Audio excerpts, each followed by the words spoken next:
Hey guys, and welcome to the Band Rants channel, your home for NFL projections, predictions, and of course, your periodic rant.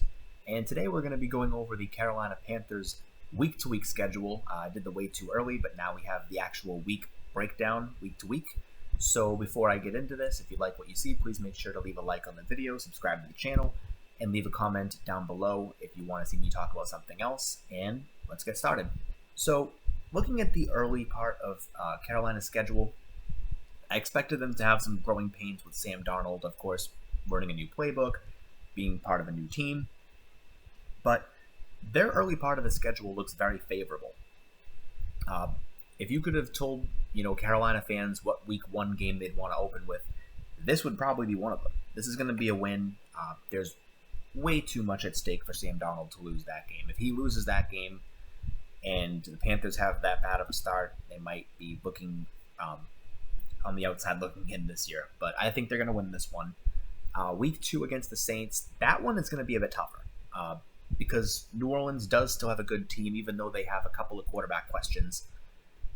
I could see the Panthers pulling it off in an upset win, and I'm going to give them the benefit of the doubt and say they do. But then on a short week in Houston, this is a win. I have no idea if Deshaun Watson's playing, and the Texans are arguably the worst team in the AFC right now without Deshaun Watson. Week 4 against the Cowboys, that's going to be their first loss. If it doesn't happen in week 2, it's going to happen here, if not both, because bad things do happen in Jerry World, and I expect Dallas to be improved from their dilemma last year with no Dak Prescott. At home against Philadelphia, I would expect this to be a win also.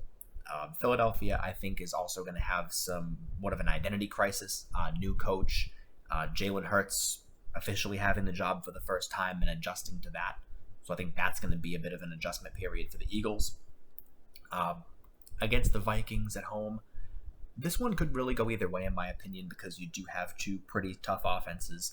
But I'm going to give the benefit of the doubt to the Vikings and say they pull it off. So we're looking at a 4-2 record so far. At the Giants, can Carolina's defense really contend with all the moves the Giants have made on offense? This is going to be a lot of points in this game, at least it should be on paper. I'm going to give the benefit of the doubt to the Panthers, though, just because their defense does actually make me feel a little bit more threatened in terms of on paper than the Giants does. At Atlanta, now, in one of the last videos I did, I put Atlanta as having an 0-6 division record. That might have been a little harsh, even though they went 1-5 last year, but whatever. This one could really go either way, but I'm going to give the Falcons the upset win. And then, of course, at home against the Patriots, the Panthers have played pretty good against the Patriots the last few times.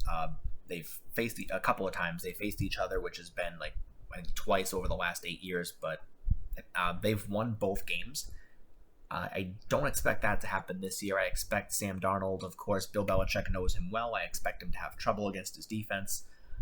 And I don't see him winning a shootout against Kyler Murray in Arizona. Arizona's just too good of a team. I think Arizona is going to be one of the teams to look at this year. At home against the Washington football team. Now, this is an interesting one. Defensive line, really strong in Washington. Offense is sort of, so-so, in my opinion, not really that intimidating. This one could be an upset loss to the Panthers, but I'll give them the benefit of the doubt this far down the road. It all depends on how Washington starts, in my opinion, is what's going to really make or break this game. At Miami, I'm going to give the Dolphins the win here. I think that the Panthers are probably going to end up losing this game and having a little bit of a skid at this point of the season. But then they have their bye, and they have their bye pretty late. And it's going to come in handy because, of course, looking down the road at their schedule now, you have at home against the Falcons, which I do expect them to win.